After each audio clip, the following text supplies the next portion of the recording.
to keep yourself sounding fresh, whoever's next, go do a song with them.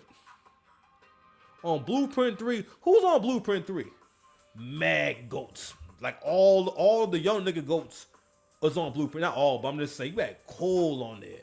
You got Drake. Now, I don't like Drake's song on there, but Drake was still on there. Hov went and got Drake.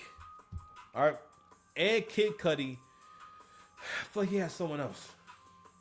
But either way, but he went and got these people, and they were up and coming, they were young and everything, and their features were impactful on the record for the most part, right? And that's the blueprint for how Hove was able to have all these eras where, like, again, and the way that I heard the phrase by academics was really, I think it was really cool. It was like every time Hove puts another album out, it's like it's interesting. Like he gets a chance to do this like one more time. Whereas a lot of people were only able to have the flame, to have the fire for like maybe a year or two, maybe an album or two. In terms of like people being excited about their music, which mostly comes from the fact that if people feel as though you gonna make a new version of the same song you already made, then then again, it's like a story.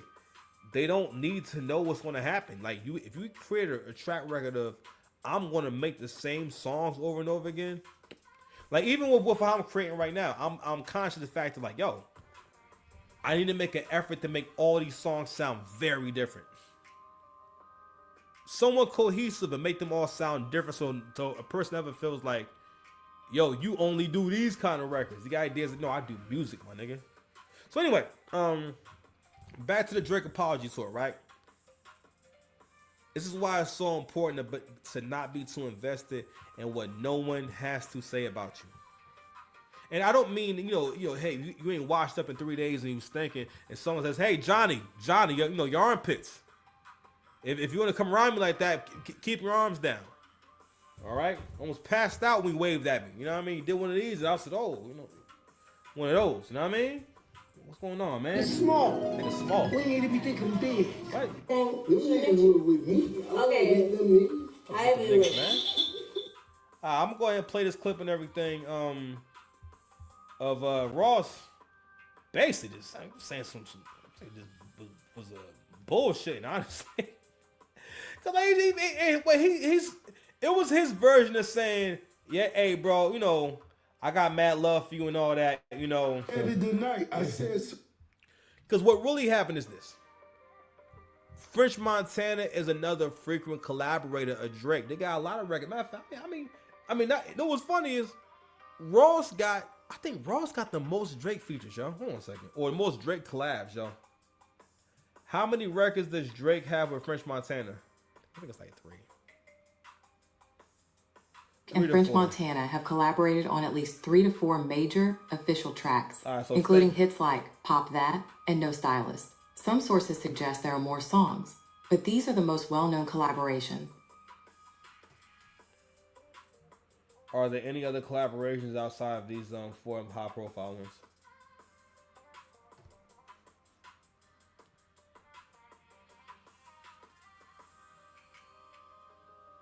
Let's see. So Splash Brothers, Big Pun. Oh, sorry. So that was leaked. Elevate. It started from the bottom. Was present in the studio. Okay. All right. So basically about 4 or 5, right? So again, apparently what it's looking like is this: French Montana is getting back active. Okay. He got a record with Ross, Max B, and himself that he just put out. French Montana understands, yo, in order for me to get popping back again or to be lit again, right? I'm going to use all my resources, but I can't use my Drake resource because he probably be saving that one. But if you think that French Montana ain't about to reach for Drake, pause. You out your goddamn mind. But, at the same time, he want to make these different moves and whatnot.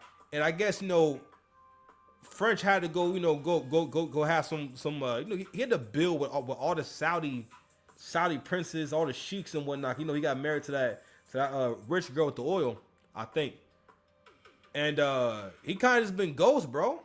You know what I mean? Just living the life, man. Every time I see this nigga, he's showing teeth.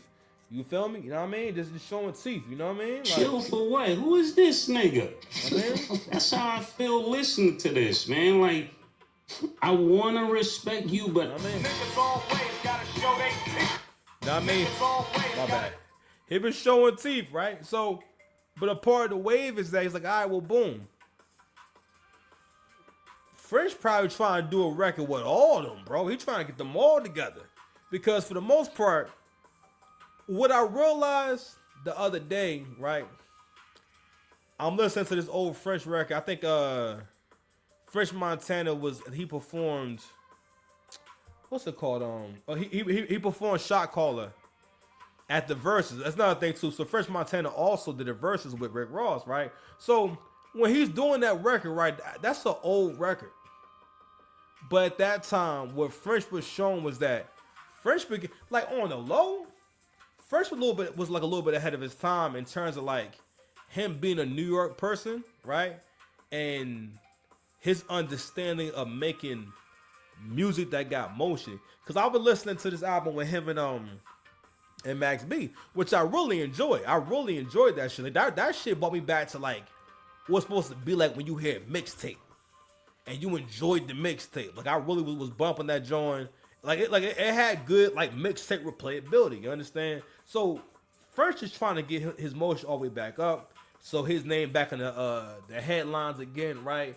He got the records out. So he just put out another record with him and Max B. And French Montana is also adjusting to the 2026 era of like, all right, how fast the music gotta come. But also too, what he's showing is his understanding of song structure, cadence, you know what I mean? Like knowing what to say, like there's all that stuff.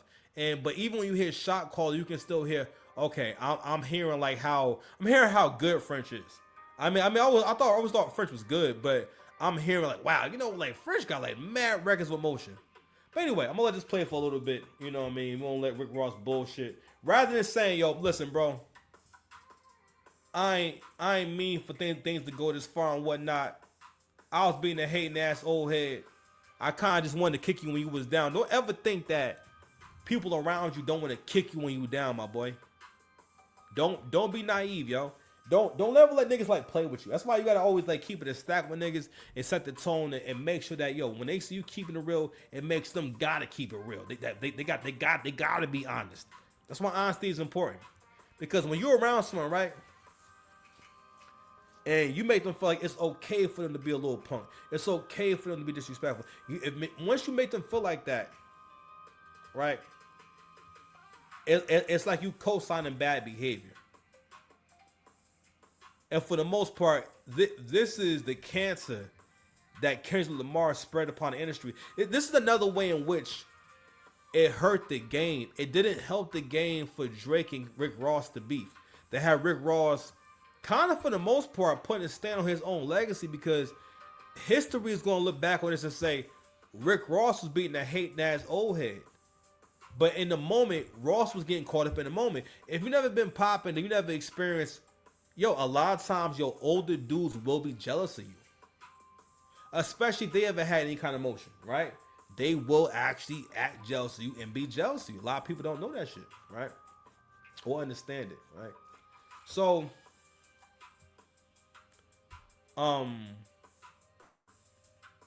it's just like one of those things where it's an opportunity to have a real conversation. But Ross is trying to lean too hard into, or trying to lean, it's inappropriate. He's trying to lean into the role of, you know, him being the big homie, and he just want to give some advice and whatnot. Here's the thing about being the big homie, and which I've understood, is that when you talk to younger men, if it's not your actual little bro, and even then, you have to adjust the game and conversation and talk to them more like peers. This was hella phony. And